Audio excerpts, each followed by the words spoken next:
parce que même les trafics, donc les gens qui voyagent sont en train de les témoigner. Les gens qui quittent l'entité X à l'entité Y sont en train de les témoigner, disent que non, maintenant ça va. Même ceux qui quittent Bunia sur la route nationale numéro 4 pour arriver à Bunia, ils sont en train de témoigner, ils disent que non, quand même il y a des avancées. Et les éléments de FARDC ont est-ce que vous pouvez estimer à combien de territoires? donc les anciennes bastions des miliciens, donc des hors-la-loi, disons. Ils ont reconquis combien de territoires? Personnellement, à ce que je sache, c'est plus de trois bastions au lieu des territoires, parce que presque tous les territoires de la province sont touchés, hein, bien que les gens savent plus c'est Jougou et... Info 243, la référence de l'actualité. Bonjour et bienvenue mesdames et messieurs, vous nous suivez en direct d'Info 243, c'est Duplex avec notre correspondant Zachary Assimoni en direct d'Elitouri. Bonjour Zachary. Bonjour monsieur Raphaël, bonjour à tous les téléspectateurs de Info 243. Oui, nous sommes lundi 10 mai. Comment se passe d'abord le chose aujourd'hui? Il est prévu en fait que l'actuel gouverneur en fait, arrive à l'Ituri. Comment le chose se passe là-bas? La ville est tellement chaude, et précisément au sein de l'aéroport national de Morongo, ici à Bunia. Tous les officiels sont tellement mobilisés. Il y a les bourgmestres des différentes communes de la ville, il y a les administrateurs des territoires, il y a également les députés nationaux et provinciaux qui sont également au rendez-vous. Et on constate également les hommes des médias, les professionnels des médias, les journalistes qui sont là avec leur kit pour faire un reportage et pour tenir au courant la population ce qui va se passer. Et c'est depuis 11h30 qu'on était en train d'attendre l'atterrissage du jet privé qui devra amener la délégation du gouverneur. Tant attendu jusqu'à maintenant, il n'est pas encore là, mais on est encore patient parce qu'on sait qu'il va arriver. Tout le monde est là et l'énergie est en place, on n'est pas fatigué. Ok. Zachary, vous êtes sur place à l'aéroport. Comment d'abord la disposition? Est-ce qu'il y a une disposition ou des dispositifs militaires? Ah, ça, il ne faut même pas en parler parce que, comme je disais, tout le monde est tellement mobilisé. Il y a d'ailleurs également la présence des hélicoptères lavés de chasse, des FARDC qui est là, et eux-mêmes, les FARDC sont tellement visibles à plein en aéroport et même aux environs. Il y a également les éléments de la police. La sécurité est bien faite et bien préconisée, disons.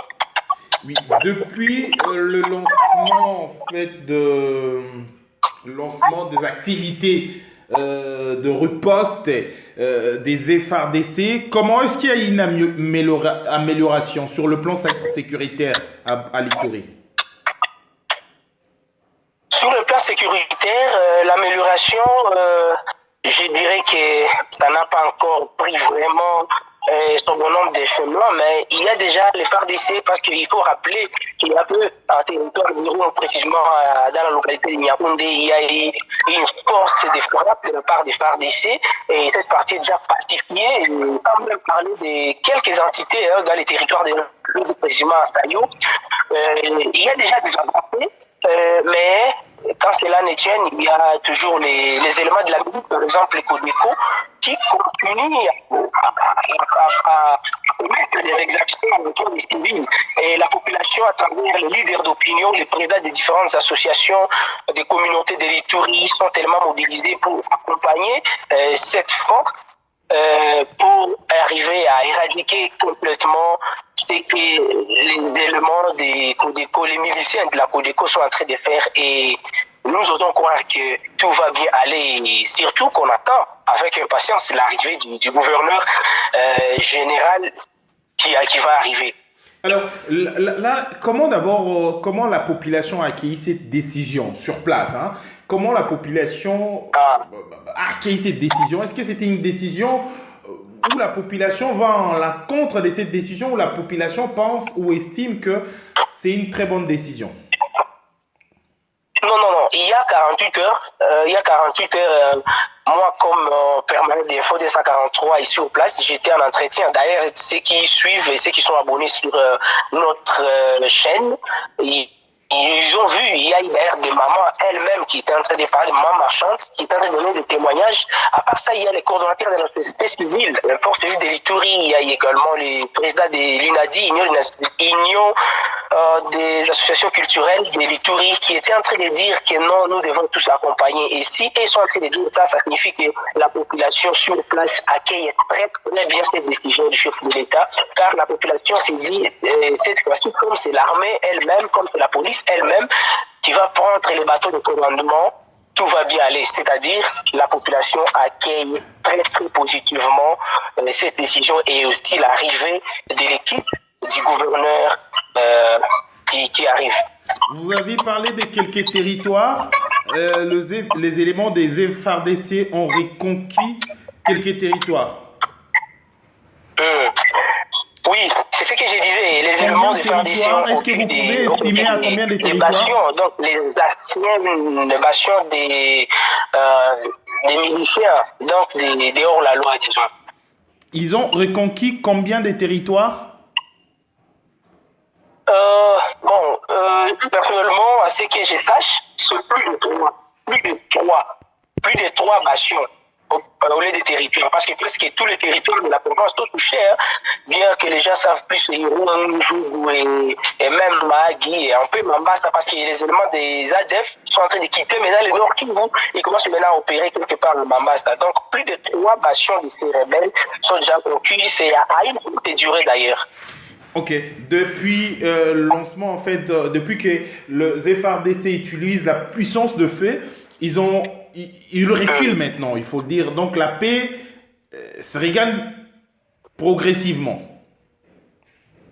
Oui, la paix est vraiment en cours parce que même les trafics, donc les gens qui voyagent sont en train de les témoigner.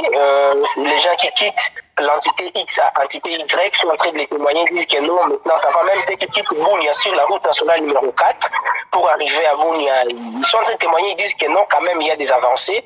Et même la route qui quitte Mahagi pour arriver à Bunia, il y a également certaines avancées.